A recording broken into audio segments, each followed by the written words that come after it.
সূর্য মামা আজকে লুকোচুরি খেলতেছে। মেঘের আড়ালে সূর্য মামা আজকে লুকিয়ে আছে। এই যে সূর্য মামার একটু দেখা গেছে। এখানে এগুলো কি যাইতেছে? এই যে কি এগুলো? মহিষের পাল। ওয়াও, অনেক ভালো লাগতেছে বাহিরের বাতাসটা। ও আয়নার মধ্যে আমাকে দেখা যাচ্ছে।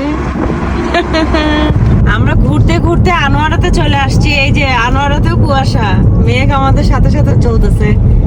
চায়ের আড্ডাতে আজকে আবার চলে আসছি। কালকে রাত্রে আসছিলাম, আজকে আবার আসছি চা খাইতে।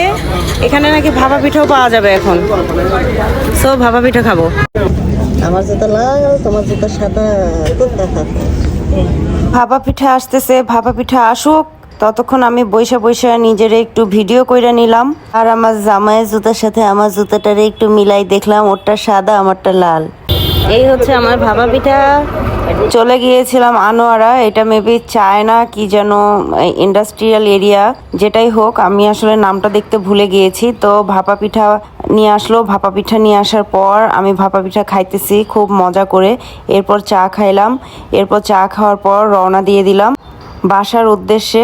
মূলত কথা হচ্ছে এই যে শীত একটা ভাব দেখার সাথে সাথেই আমি তো চান্স পেয়ে গেছি। চান্স পেয়ে আমার জামাইরে বললাম আমি একটু শীতের কাপড় পইরা নিই, পইরা চলো আমার একটু ঘুরাই নিয়ে আসো। তারপরে সে আমারে কর্ণফুলী ব্রিজ হইয়া একদম আনোয়ারা হইয়া টানেলের ভিতর হইয়া তারপর ঘুরাই বাসায় নিয়ে আসছে।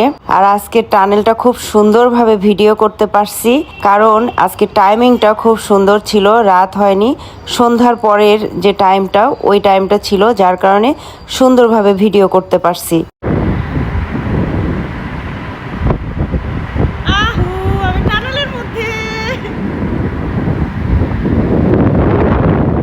শুধু এতটুকুই না, গাড়ি থামিয়ে ভিডিও করেছি। আর আজকের ক্যামেরাম্যান ছিল আমার বর।